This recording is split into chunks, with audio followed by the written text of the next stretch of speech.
Hey everyone, Chris Carter here on the Locked On Steelers podcast. We've got Mike DeFabo from The Athletic on, and I want to talk about the Steelers meeting with Emeka Egbuka during right before his pro day. Emeka Egbuka performing well in his pro day as well as the combine. Will the Steelers still be looking wide receiver in round one at all? We'll talk about that versus the other options here in the Locked On Steelers podcast. Let's get into it.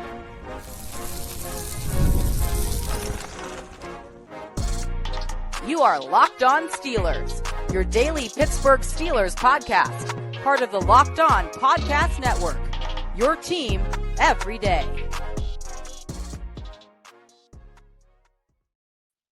Hello and welcome to the Locked On Steelers podcast. I'm your host, Chris Carter, bringing you your daily dose of all things on the Pittsburgh Steelers. As always, you can find the show in your favorite podcasting apps and on YouTube. Like this video if you enjoy it. Subscribe to this YouTube channel to get all of your daily Monday through Friday episodes, as well as our bonus content. We thank you for making us your first listen every day because we're your team every day. And today's episode is brought to you by Game Time. Download the Game Time app, create an account, use code LOCKEDONNFL for $20 off your first purchase. More on them later. We're joined by this man himself, Mike DeFabo, over there on at The Athletic. He's your Steelers reporter over there. Mike, we got reports out that the Steelers met with Emeka Egbuka at Ohio State's Pro Day. Granted, you're supposed to, that's a guy that you should be meeting with. But Emeka Egbuka, one of that small group of guys that's being considered a potential first-round pick at wide receiver. Ted McMillan is the guy that everyone's put to the top of their board, but then there's Luther Burden out of Missouri. There's Emeka Egbuka out of Ohio State. And then there's Matthew Golden out of Texas. And then that's when you start flexing into like, okay, this guy looks like a round two guy. But what does it say to you that about the chances that the Steelers could still look at wide receiver in round one? Or have you crossed that box off and you think that, that's not where they're going now that they've signed DK Metcalf? Well, I think it's pretty interesting because about a month or two ago, Emeka Egbuka was like the favorite in every mock draft to go to the Steelers. And it wasn't just speculation, things that I had been hearing behind the scenes. The Steelers really did like him and were strongly considering him in the first round. But now when you trade for DK Metcalf, not only do you answer that question at wide receiver a little bit, you have one fewer pick. So, the way that I look at this scenario, if they were to go for a guy like Emeka Egbuka, it would take a couple things. Number one, I think they would have to really be like, look, we're moving on from George Pickens. And maybe that means trading him ahead of the draft, at the draft, shortly after the draft. I think if you draft a guy that highly, you are moving on from George Pickens. Yeah. The other thing is, as you mentioned, this is a pretty underwhelming wide receiver class. And that's a position that has really, the strength of that class has grown in recent years because of the emergence of 7-on-7 and things like that. So, if he drops down into the second round, maybe, I'm being hypothetical here, there's a trade back scenario where the Steelers trade back to try to recoup that second round pick. He's still sitting there. They still think they can get the defensive lineman, in the third or something like that, or with that extra pick. Those are the scenarios to me that make sense for it. So, at one point, I think he would have been like a top of the projections and draft boards. Now I think he's a little bit further down that list. No, I think that's interesting to see that too, because he's a guy that just being at Ohio State, one, gets you a lot of attention. And wide receivers have been very successful coming out of there for a long time. But now, two, you're looking at the superstar that developed across from him. He had very consistent numbers, but he's not testing out of this world. Like, for example, his combine 40-yard dash 4.49, unofficial time there. That's a good time. It's not a great time. It's just under 4.5. His speed is there. Now his vertical jump and his shuttle times were both, pretty good at I believe it was 38 inches on the vertical and a 4.15 time on the 20-yard shuttle. And those are good times. But like you said, he's not overly fast. He's not overly big. He's very consistent. And I think that's the thing that if the Steelers, I think the biggest thing that might attract them about Emeka Egbuka is that he is a leader. Like he's a guy who is thinking football. He's about it. Like even the pass at the end of the national championship game where Will Howard needed to connect on a big throw, he designed it up for the other receiver on the team. He's like, hey, guys, what if we just do this? This is going to get a one-on-one shot and we can win this right here, right now. He was part of that. And he was willing to make it not about him. I think that might be what really intrigues the Steelers is that guy projects like he could lead a wide receiver room someday. Yeah, and that's the thing about him is like as you kind of highlighted there, there's nothing remarkable about his game, but he just is like a B plus player in a lot of areas. And if you're a B plus player across the board, then that turns into a really reliable wide receiver. And, in addition to some of the things you talked about with his character and leadership, he's also a very willing blocker, which would seem to fit the type of offense the Steelers are trying to build right now. So, I think he is an intriguing player, and at one point I did have him in my first mock draft as the Steelers target. But I think there might have to be some other moving pieces in order for that to be a first round pick for the Steelers, or they might have to do some things in order for it to be like a second round pick. I think that would be interesting too. Let's talk about wide receiver as a whole. Mike, I've done a lot of talking on this channel and everywhere. I still think D-line is the priority in round one. If a top corner falls to them, I think that'd be nice. But this is not a overly powerful or overly stacked wide receiver class. There's good wide receivers in this class, but this isn't like one of those years where they're expecting like 7 first-round wide receivers to go because there's just so many superly talented guys that could be wide receiver ones. Because of that, I do wonder if taking a wide receiver in the first round should even be on the table for the Steelers, unless like Tech McMillan somehow falls down and you're like, well, why not take that guy? Yeah, no, I agree with you. I think on your podcast, I've been one of the people that has said I would seriously entertain trading George Pickens. But the counterpoint to that, I'll debate myself here on your show, Chris. Is that this is such a weak wide receiver class that maybe this isn't the year to do it. If this was a stronger wide receiver class, then maybe you do say, hey, we can trade George and get his replacement in the same season. That might be tougher to do when you don't have a second round pick and it's not a particularly strong class. Like, here's another example, that Luther Burden that you mentioned. Yeah, I don't think he's going to go first round. I don't think the Steelers have a first round grade on him. And so that drops another guy, that was once considered, we've talked a lot about him and there's been some buzz. I don't believe that the Steelers have him in that range right now. So, it is interesting. Like, I almost now am starting to get the vibe that the Steelers will kind of roll with George Pickens on the last year of his rookie contract. They've now addressed it with DK Metcalf. And then maybe next year is when you go and you take a more aggressive swing at wide receiver. Yeah, maybe it is. And here's the other thing is that if you trade away George Pickens, what's the most you think they can get? Because if you're getting a third for him, you're probably going to get that anyway when he signs his deal. If you let him hit free agency, probably. There's no guarantee you get that third round pick. I know a lot of people have been throwing that out like it's a guarantee. I think you get up to a third round pick with him, right? So I think that the conversation starts with a second round pick. And that's really the way that I would be approaching things if I were the GM is like, okay, if you're offering me a second round pick, I don't have one right now. And the other point there is the Steelers do need to be thinking long term. Like, if you're bringing in Aaron Rodgers or you're rolling with Mason Rudolph, this is a bridge season more than it is like a go for it all in Jets type of situation. And so, like, I think they should be building for the future. And, bringing in a guy like DK Metcalf on a 5-year contract, you're building for the future. Drafting all these offensive linemen, you're building for the future. So even though, it is intriguing to be like, man, George and DK would work so well together. If you're thinking about how do we win the Super Bowl, not how do we finally win a playoff game, I think that looking ahead might be a better approach. I think it could be the big thing here is that you want to keep the Steelers in all their moves. They have not sold the farm for one big move to win now. And I know, like Cam Hayward said in his podcast, he's like, hey, we're showing signs of urgency. And they are. Like, they want to be competitive this year, but they want to be competitive in the respects of they don't want to lose their chance at getting back to being a national contender, not just a regional contender where they're up there in the AFC North standings. They may not win it, but they'll make the playoffs as they have for the last 5 years.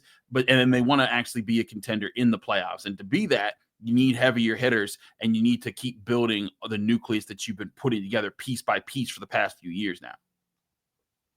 Yeah, no doubt.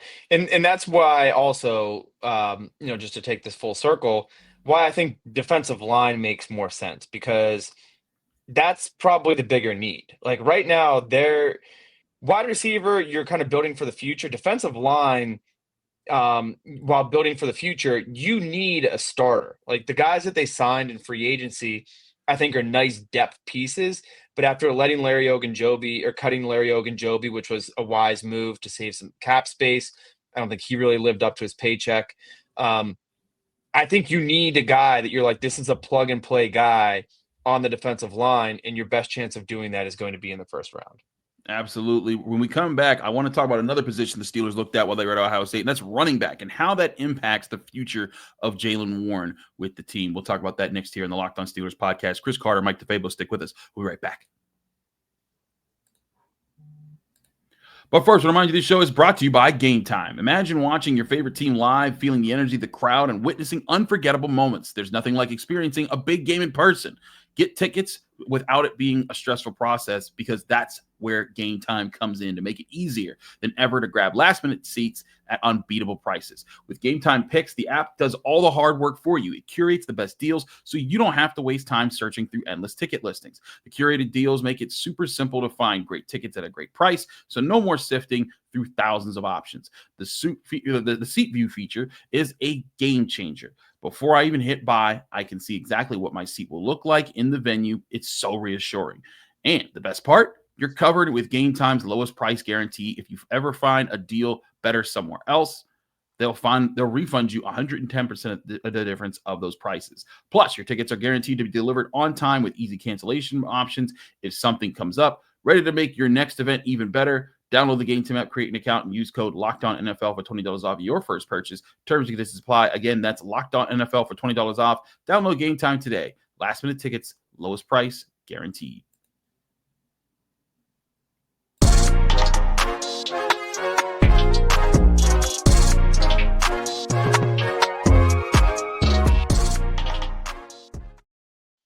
We're back here in the Locked On Steelers podcast. I'm your host, Chris Carter. We continue our show with Mike DeFabo of The Athletic. We're going to stay on offense here. We've talked a lot of quarterback, of course, of late, but let's switch. We talked wide receiver. Let's switch to running backs. And the Steelers do have Jaylen Warren under contract. They have Kenneth Gainwell under contract. I think they still have Cordero Patterson. So technically, they could say they have their three running backs. But I think that something that Mike and I have talked about, that Nick Farabaugh and I would say everyone that's been on the show, running back is a really, really good part of this NFL draft class, and it would behoove the Steelers to get a young running back who could potentially become a starter at running back, if not right away, and be on a rookie deal during that time there. As we said, the Steelers met with Ohio State running backs Quinshawn Judkins and Travion Henderson here. Mike, what are you reading into the investment the Steelers are willing to make at running back? They have a first and a third round pick. Do they jump up in the first and get one, or is the sweet spot that third or maybe even that fourth round pick to find their running back for the future? Yeah, I think that they're going to talk with running backs who could be selected as high as the first round, and I think that they'll bring some in for pre-draft visits. But I think that more so they're targeting that sweet spot of round 3, early round 4, because in that way, what you're doing is you're betting on the depth and quality of the depth of this class. Right. And this class is stacked at the running back position. So, if I'm the Steelers, I look at this situation and I say, this is a very, very deep and talented running back class. And a lot of teams have found really productive running backs in the middle rounds. If you're going to go after running back in the middle round, your odds of hitting big on it are much higher this year than ever before. So, I love the guy, Dylan Sampson. I think he visited with the Steelers. He's kind of a smaller type guy, but he's extremely fast. There's a great quote that I read when I was doing some research on him. His high school coach said, "I've never had a kid who has a GPA higher than his 40-yard dash time," because he had in high school something like a 4.4 GPA and a 4.3 40-yard dash. So I think that he's interesting. The question about him was his durability, and last year in the feature back role at Tennessee, led the SEC in carries, led the SEC in yards, led the SEC in rushing touchdowns. So really proved that, and he's just one of the guys. And right. So I think. You mentioned the 2 Ohio State guys, and here's another conversation the Steelers are going to have is what type of back do we want? Because there's so many different ones.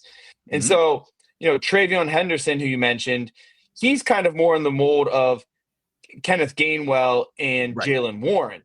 And then Quinshaw Judkins is more in the mold of Najee Harris in that he's a bigger, more physical type of guy, runs behind his pads. So I could very much see the Steelers being like, okay, we already have the Jaylen type. Let's try to find, since we lost the Najee type, let's try to get a guy in that mold. So he would be just one of the options along those lines, but there's a number that I think would fit that criteria. Yeah, I know. I feel you on that. And I look at the options as far as, power runners like, like Caleb Johnson or like Damian Martinez out of Miami, guys like, guys that could be more of the bruiser type running backs versus the speed type. It makes me wonder what's the better option there for Arthur Smith's offense, because, we saw Najee Harris can fall forward. He could get you the tough yards, but whenever they wanted to run those outside zone plays, that was not his in his bag. That was not something that he was good at, and like it would often get stuffed. But now, if you got like a quicker, faster guy that could hit those holes out there a little bit faster, and then turn a hit hole into a home run really quickly because they have that kind of speed, I think that could be something that changes a lot for the Steelers' offense moving forward. And they need to see some change, even though they saw a decent uptick in production this year from Matt Canada. Arthur Smith still has a lot of work to do before this offense is that good. Yeah, definitely. Another guy just to put on people's radar, I'm sure it probably already is, but Caleb Johnson from Iowa is interesting to me in that he is a slightly bigger body type than some of these little speedy guys that we've mentioned.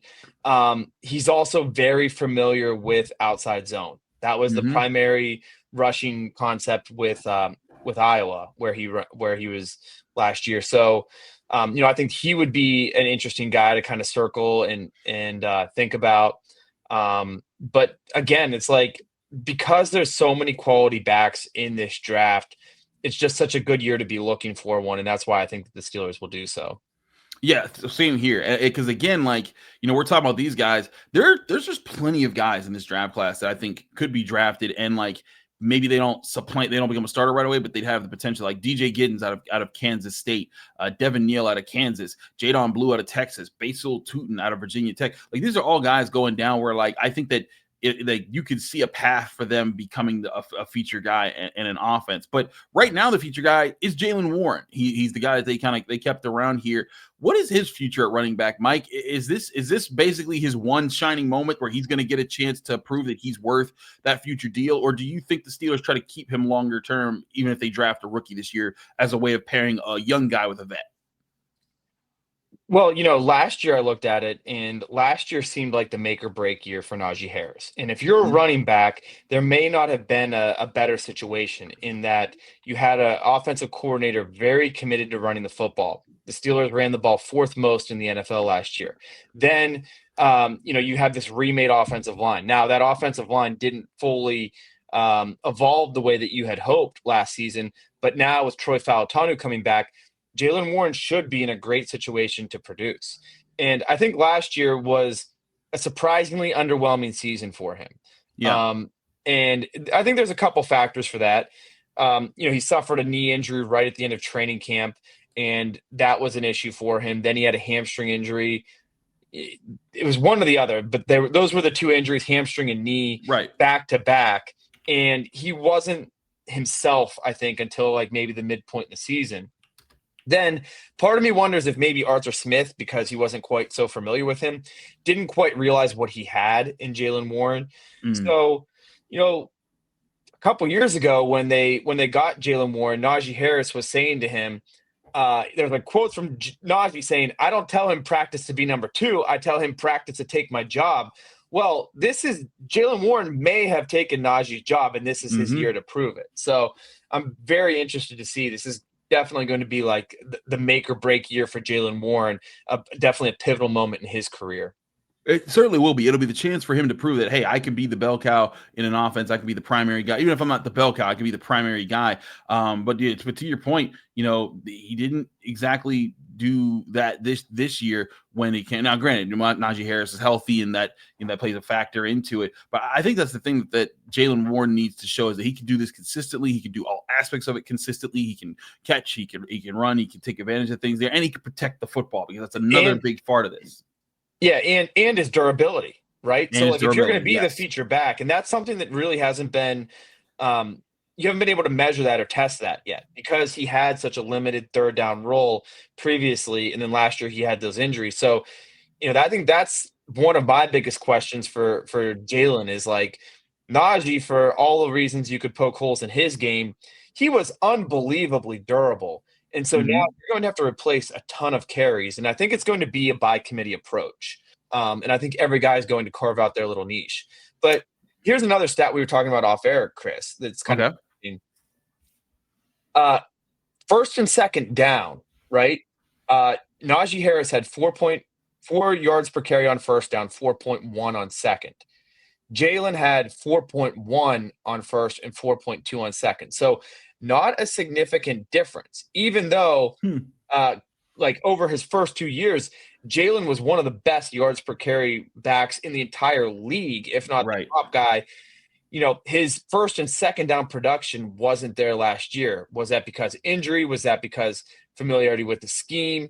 And so that will be a big thing. And one of the ways that I'll be measuring Jaylen Warren this year is how do you produce on those early running downs when they know you're going to be running the football? Absolutely, and I think that's if the Steelers want to be a physical team, they're going to need a running back to go to pair with that physicality. That's something that we'll see if they do with by adding another player or just rolling with what they got now. But I still see, like you see, the Steelers adding such a player in the middle rounds of the NFL draft. We're going to take a quick break. When we come back, I want to talk about offensive line because for the running back to be there to make plays, he needs the O-line every single time. Will the Steelers invest in O-line? We talk about that next year on the Locked On Steelers podcast. Chris Carter, Mike DeFabo, stick with us. We'll be right back.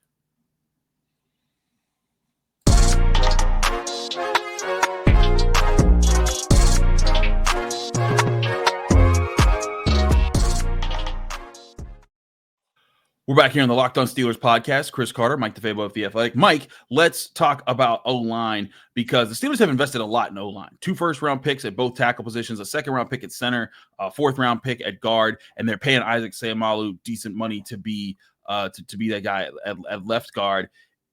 Is this still a need for the Steelers right now? Like, could you see them just avoiding offensive line altogether, or do you think they're still planning to sneak in one last investment to be a decent part of this room? Well, if the Steelers are following the Eagles model, one thing that's good to bring up is when they drafted Lane Johnson, there wasn't even a spot for him on the offensive line.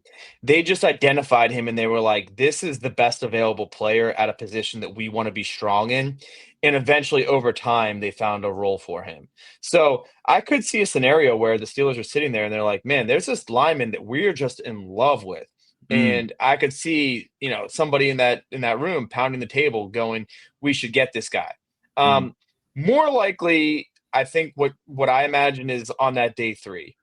On day 3, when you're looking for a best available, if you got let's say you get a guard and you don't expect this guy to step in and be Zach Frazier from day 1. You don't expect him to be that game-changing type of rookie, but you bring him in, he's a backup for a year. Then next year, Isaac Seumalo moves on after his contract expires.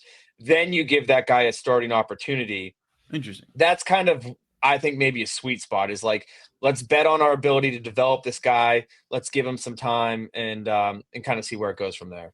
Yeah, I think part of it is them betting on that ability. It's worked out at times, but it's also backfired at times. Yeah, you get guys that don't want to stick around. They're like, well, this is exactly what we were trying to avoid. And so I think offensive line, because they have so many things set in stone, not in stone, but close to stone already with what their priorities are. I do wonder if and when they invest in the offensive line moving forward, because they could, like you said, they could draft one in the middle rounds. That would make sense. Draft one in the late rounds. That would make sense. Wait till next year. Like there's got to be a listing of priorities. And to me, offensive line is still a need, but I don't rank it as high as necessarily finding the starting running back or the starting wide receiver or of course the big one, quarterback. It's just it's not there, especially with the moves that the Steelers have made recently. Yeah, I mean, the way that I rank it, defensive line is their biggest need. Then I would say their next biggest need is either wide receiver or running back. And then if the right quarterback is there at the right time. So that's 4 positions. And they don't have a second-round pick. So to me, you're looking at like starting at 5th round, 6th round, 7th round. That's when you take your offensive lineman. Maybe if like the right one is there, some guy that you feel strongly about. But like in future drafts, I absolutely think like I could see in 2026 the Steelers using a 2nd round pick on a guard or a Right. 3rd round or something like that. Like I think that they're going to continually invest in the offensive line. I just don't know if they're in quite the position to do so this season. Yeah, I think that's the thing. If they invest, it's going to be a lower pick. They've done a lot to this offensive line already, and just adding player after player, trying to figure things out, trying to reconfigure. I mean, the way things. that they would also probably sell it to you is we have an extra 1st round pick in Troy Falatanu. Like we already have a 1st round pick at tackle that we didn't have last year. Right. And I mean, my confidence level in Troy Falatanu is actually pretty high. I think he played fairly well in like training camp, and I think that he's got a pretty good upside. So like you already are adding an offensive line, an upgrade to your offensive line without even drafting one this year. No, that's a very good point too. Knowing that he's going to be healthy, or hoping that he's going to be healthy, and having him back, that is one extra talent boost that they didn't have. And I think a big part of what this team needs is they need synergy. They need this offensive line to be on the same page. They need to be winning consistently, and that's something that could happen, but might take some time to get right. Moving forward, as far as one thing that helps is isn't Zach Frazier supposed to become a dad soon? So he'll have that dad strength. There we go. Yeah, it's his dad's strength.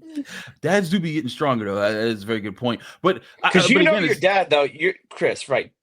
Your dad, he could kick your butt, like still to this day. Well, not anymore. I can take him now. No, Chris, I'm telling you, the old man strength is real. It's real, but like I'm 36 now. You should know about old man strength, Chris. I do know about old man strength. But yeah, he knows not to try me no more. Yeah, that's right, Pops. I'm calling you out. It was your birthday the other week, so in your face. But to your point about old man strength, look at Cam Hayward's career. When Cam Hayward first got to the Steelers, he was a good player. He didn't become all pro Cam Hayward until like the mid to late 2010s. And that's when he became that. And that's often when a lot of linemen come into their prime. Stephon Tuitt was just on the cusp of that when he ended up retiring in 2020. So I'm right with you on that part. Like, this is something that's going to take time. It's why I think that Mike Tomlin's so confident that Broderick Jones is going to figure it out. He's like, look, that guy's young. He works hard, but like he has the tools. He's just a baby. We drafted him because he was a baby, because he was young, because he came into the league extremely young and extremely raw. We wanted him to get used to things and get there. I think that's where the Steelers have to trust. I mean, that to me, this is one of the biggest underlying story points of this season. They need this offensive line to develop. Yep. And if they do not develop it, it is going to make it life harder on whoever their quarterback is. The running game is not going to emerge, and who knows? Maybe they will have the first losing season under Mike Tomlin. Right. I mean, because these picks initially the last 2 years with Omar Khan, it's not sexy to go out and draft offensive linemen, especially as many as they have, as high as they have. But it's an investment, You're not buying yourself something flashy, something cool to wear. No, you're putting your money in the bank and you're collecting that interest on it. And that's right now is when you need that to start paying dividends for you. And here's another factor. If they end up getting Aaron Rodgers was the worst quarterback in the league last year against the blitz. Okay. -0.20 EPA and on the season. All right. His mobility is declining with age and with that injury. Now you're going to have a brand new left tackle in Broderick Jones there. So as much as the Steelers have invested and believed in this offensive line, that offensive line is about to be tested if they do, in fact, bring in Aaron Rodgers.